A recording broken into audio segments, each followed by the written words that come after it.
ನಮಸ್ಕಾರ ಸ್ನೇಹಿತರೆ. ಕಾರ್ತಿಕ ಪುರಾಣದ 5ನೇ ಅಧ್ಯಾಯ, ಕಿರಾತ ಮತ್ತು ಇಲಿಯ ಮುಕ್ತಿ. ವಸಿಷ್ಠ ಮುನಿಯು ತಾನು ಒಂದೊಂದು ಕತೆ ಹೇಳುತ್ತಿದ್ದಂತೆ ಜನಕ ಮಹಾರಾಜನಿಗೆ ಮೊತ್ತೋ ಕತೆಗಳನ್ನು ಕೇಳುವ ಅಭಿಲಾಷೆ ಆಗುತ್ತಿತ್ತು. ಸತ್ಸಂಗದ ಫಲವೇ ಆಗಿರುತ್ತದೆ. ವಸಿಷ್ಠನು ಜನಕ ಮಹಾರಾಜನನ್ನುದ್ದೇಶಿಸಿ ಮಾತನಾಡುತ್ತಾ, ರಾಜನ್, ಶ್ರೀಕೃಷ್ಣನು ಉಪದೇಶಿಸಿದ ಭಗವದ್ಗೀತೆಯನ್ನು ಕಾರ್ತಿಕ ಮಾಸದಲ್ಲಿ ಪಾರಾಯಣ ಮಾಡುವುದು ಪುಣ್ಯಪ್ರದವಾದ ಕೆಲಸವಾಗಿದೆ.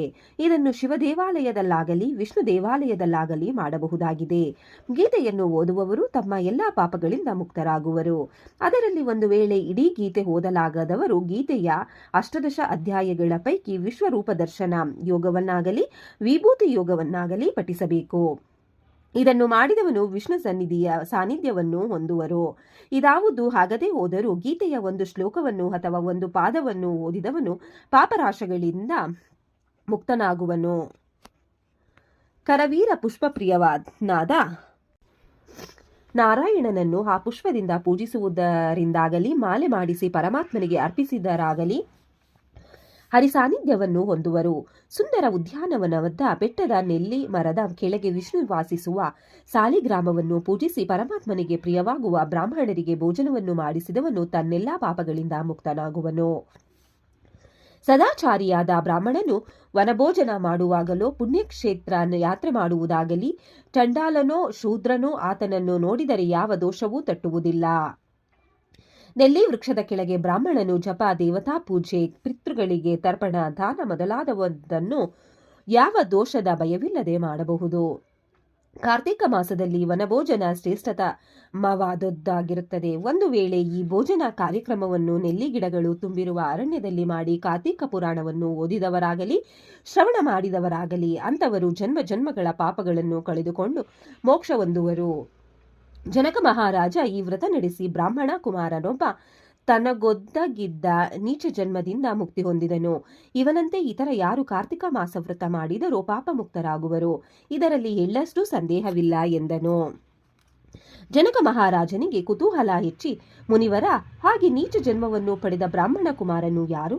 ಅದರಿಂದ ಅವನು ವಿಮುಕ್ತಿ ಹೊಂದಿದ್ದು ಹೇಗೆ? ದಯಮಾಡಿ ತಿಳಿಸಿ ಎಂದು ಭಿನ್ನವಿಸಿಕೊಂಡನು. ಆಗ ವಸಿಷ್ಠನು, ಅಯ್ಯ ಜನಕ ಮಹಾರಾಜ, ನನಗೂ ಆ ಕಥೆಯನ್ನು ಹೇಳಬೇಕೆ ಎನಿಸುತ್ತಿದೆ. ಇದೋ ಹೇಳುವೆ. ಹಿಂದೆ ಕಾವೇರಿ ನದಿ ತೀರದ ಒಂದು ಗ್ರಾಮದ ಅಗ್ರಹಾರದಲ್ಲಿ ಸುಗುಣ ಶರ್ಮನೆಂಬ ಒಬ್ಬ ಬ್ರಾಹ್ಮಣನಿದ್ದನು. ಅವನು ಸಕಲ ವೇದ ಪಾರಂಗತನಾಗಿದ್ದನು. ಜಪ, ದೇವತಾರ್ಚನೆ, ದಾನ, ಧರ್ಮ ಇವುಗಳಲ್ಲಿ ಒಲವು ತೋರಿದ್ದನು.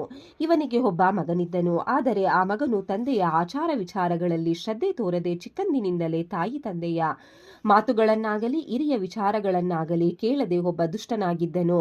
ಮಗನ ದುರ್ನಡತೆಯಿಂದ ರೋಸಿ ಹೋದ ಬ್ರಾಹ್ಮಣನು ಹೇಗಾದರೂ ಮಾಡಿ ಅವನನ್ನು ದಾರಿಗೆ ತರಬೇಕೆಂದು ನಿಶ್ಚಯಿಸಿ ಕಡೆಗೆ ಒಂದು ಉಪಾಯ ಹೂಡಿದನು. ಒಂದು ದಿನ ಅವನು ಮಗನನ್ನು ಹತ್ತಿರ ಕರೆದು, ಯಾವ ಜನ್ಮದ ಪಾಪದ ಫಲವೋ ಕಾಣೆ. ನನಗೆ ಮಗನಾಗಿ ಹುಟ್ಟಿರುವೆ, ಚಿಂತೆಯಿಲ್ಲ. ನಿನ್ನಿಂದಾಗಿ ನನ್ನ ಗೌರವಕ್ಕೆ ಕುಂದುಂಟಾಯಿತು. ಇರಲಿ, ಇಷ್ಟೆಲ್ಲ ನೀನು ಕೆಟ್ಟ ಕೆಲಸಗಳನ್ನು ಮಾಡಿದರೂ ಎಲ್ಲವನ್ನೂ ಮರೆತು ಬಿಡುತ್ತೇನೆ. ಈಗಲೂ ಕಾಲ ಮಿಂಚಿಲ್ಲ. ನನ್ನ ಮಾತು ಕೇಳು.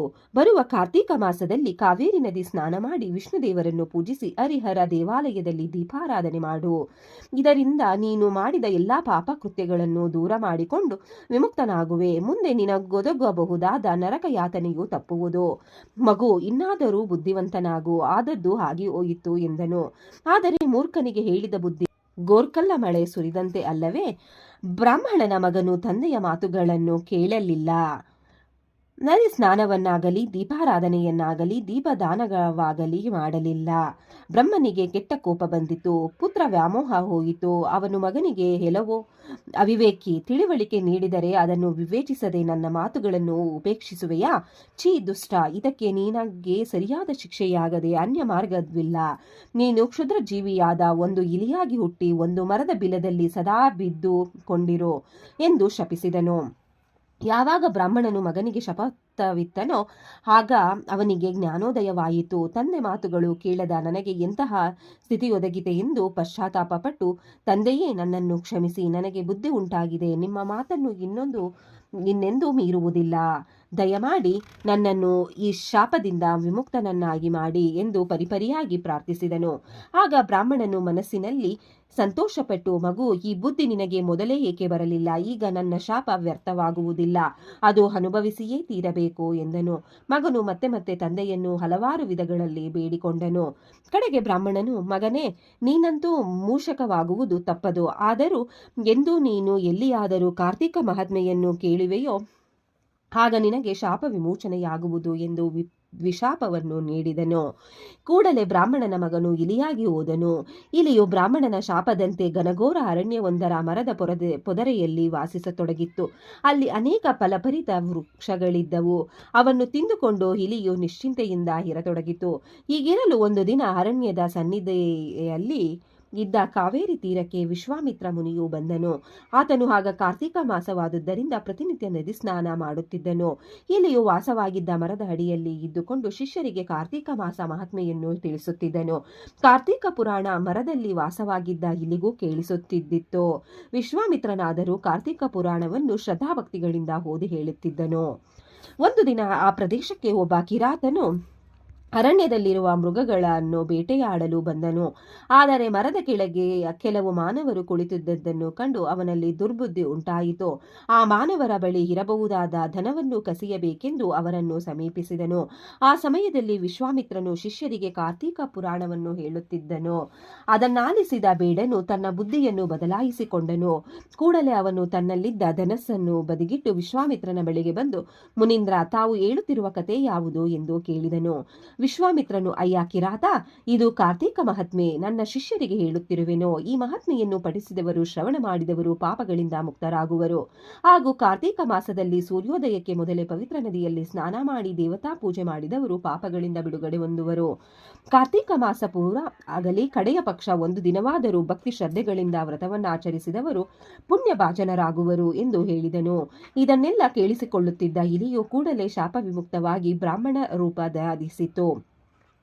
ಬ್ರಾಹ್ಮಣ ಕುಮಾರನು ವಿಶ್ವಾಮಿತ್ರನಿಗೆ ನಮಸ್ಕರಿಸಿದನು. ವಿಶ್ವಾಮಿತ್ರನು ಚಕಿತನಾಗಿ, ಅಯ್ಯ, ನೀನು ಯಾರು? ಇದಕ್ಕಿದ್ದಂತೆ ಇಲ್ಲಿಗೆ ಹೇಗೆ ಬಂದು ಕಾಣಿಸಿಕೊಂಡೆ ಎಂದು ಪ್ರಶ್ನಿಸಿದನು. ಆಗ ಬ್ರಾಹ್ಮಣ ಕುಮಾರನು ಮಾತನಾಡಿ ತನಗೊದಗಿದ್ದ ಶಾಪದ ಕಥೆಯನ್ನು ತಿಳಿಸಿದನು. ಪುರಾಣ ಶ್ರವಣದಿಂದ ಕಿರಾತನ ಪಾಪಗಳು ವಿಮುಕ್ತವಾದವು. ಬ್ರಾಹ್ಮಣ ಕುಮಾರ ಹಾಗೂ ಕಿರಾತ ಇಬ್ಬರು ಕಾರ್ತಿಕ ಮಹಾತ್ಮೆಯನ್ನು ಕೊಂಡಾಡಿ ವಿಶ್ವಾಮಿತ್ರ ಮುನಿಯ ಗೆರೆಗಿ ಅವನಿಂದ ಆಶೀರ್ವಾದ ಪಡೆದು ತಮ್ಮ ದಾರಿ ಹಿಡಿದರು. ಹೀಗೆ ನೀಚ ಜನ್ಮದ ಇಲಿ ಶಾಪ ವಿಮೋಚನೆ ಪಡೆಯಿತು. ಜನಕ ಮಹಾರಾಜ ಕಾರ್ತಿಕ ಮಹಾತ್ಮೆಯನ್ನು ಕೇಳಿದೆಯಾ?